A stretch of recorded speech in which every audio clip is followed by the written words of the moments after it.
Patrick, bonjour. Bonjour. Bienvenue. Alors, Patrick, c'est une longue histoire tous les deux.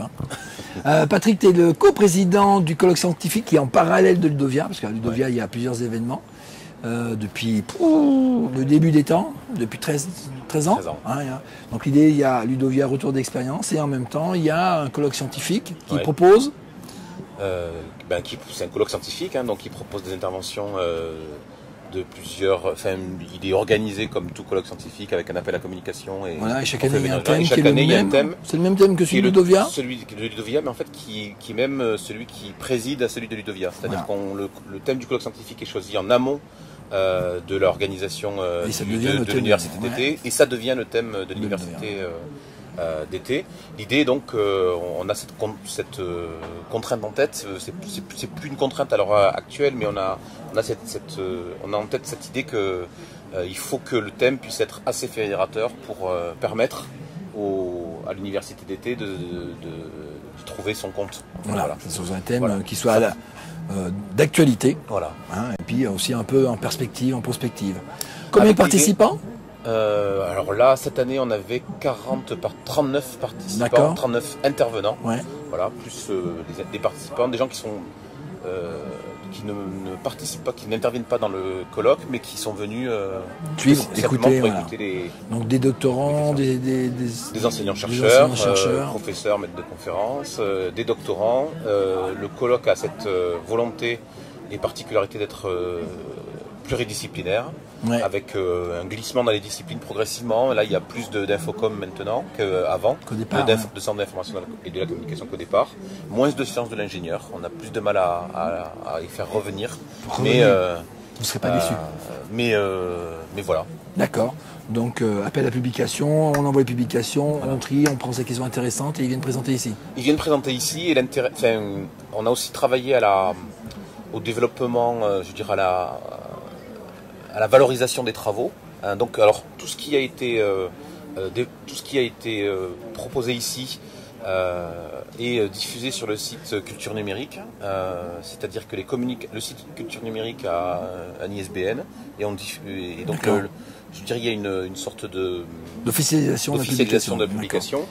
C'est un peu les actes du colloque, mais en continu.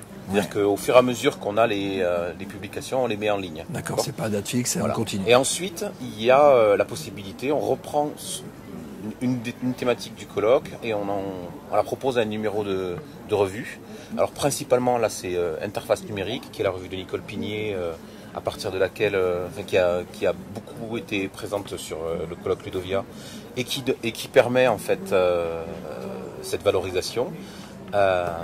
Mais la particularité, c'est qu'on refait un appel à communication. Donc en fait, c'est un travail plus poussé, plus orienté recherche encore. Donc on refait un appel à communication et une resélection.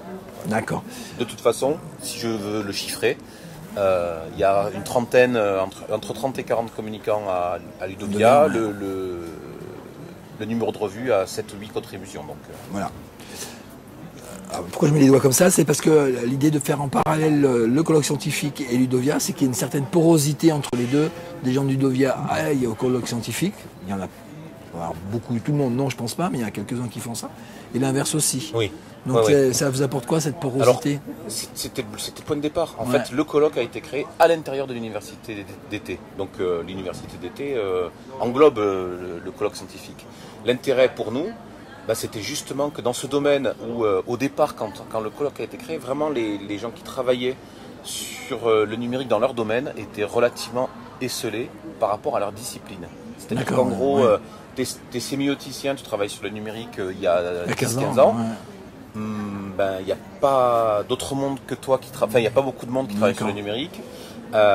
Et c'est un peu pas un objet encore intéressant pour la discipline. Donc voilà, ça avait l'intérêt que ça a fédéré en fait un peu des travaux divers. Alors aujourd'hui, la donne a complètement changé, mais c'est ce qui a fait prendre le colloque scientifique. Avec la création de la liste culture numérique qui nous permet d'être en contact en permanence, de s'envoyer des appels à com, etc. Et ensuite, le fait que c'est typiquement un type de recherche qui a des applications, qui a des domaines dans lesquels les travaux peuvent être mis en œuvre rapidement. Et là, l'université d'été nous fournit vraiment un contexte idéal pour ça, c'est-à-dire de retrouver, d'avoir des enseignants qui utilisent le numérique dans leur classe, donc d'avoir des terrains d'observation, des lieux de collaboration, de co-construction de recherche. Voilà. Là, physiquement, vous êtes où? Vous êtes sur, on a été sur le souk numérique dans le casino? Non, on a eu 3 lieux là pour Ah oui, c'est tout au bout là-bas, le parvis, c'est ça? On a été au parvis. Ouais. Là tout à l'heure on sera au forum. Ouais. Et avant on était au centre à la salle de conférence. D'accord, donc ça bouge partout. Oui. T'as déjà une idée pour le thème de l'année prochaine? Alors on a une réunion ce soir à 18h, hein, c'est la réunion classique de culture numérique à Ludovia, dans laquelle on fait des propositions de thèmes pour l'année prochaine. Et à partir de ces propositions de thèmes, on met en place tout sur une liste dédiée à l'intérieur de la liste culture numérique, on met en place tout un espace de discussion et de vote et de choix pour décider du thème de l'année prochaine. On n'en saura pas plus. On n'en saura pas plus. Là, l'idée, c'est de partir d'une liste plus restreinte de thèmes que ce qu'on avait fait jusqu'à présent, où là, on arrive à 85, je ne sais plus combien, et bon, ça a plus d'intérêt dans ce sens-là, ça a plutôt l'intérêt de resserrer, de discuter à partir des premières propositions. D'accord. Voilà. Tu es content de cette expansion, parce que le Ludovia a grossi? Oui. C'est sympa, hein, on a gardé l'esprit. Parce que tu fais partie du canal historique aussi, donc... Le Ludovia a grossi. Et pour l'instant, on a gardé l'esprit, donc tout va bien. C'est-à-dire que pour nous, par exemple, notre colloque, il n'y a pas de session en parallèle. Et on bataillera longtemps pour qu'il n'y ait pas de session en parallèle, parce que notre idée, c'est qu'on soit justement dans un lieu où tout le monde peut venir aux conférences et participer à la discussion sans qu'il y ait, je dirais, presque des gens qui vont faire un colloque parallèle en n'ayant pas été dans les mêmes endroits que les autres. Donc on essaye de faire en sorte que ça reste des espaces de discussion et de convivialité. Bah super, merci, à l'année prochaine. À l'année prochaine, ouais. Ça marche.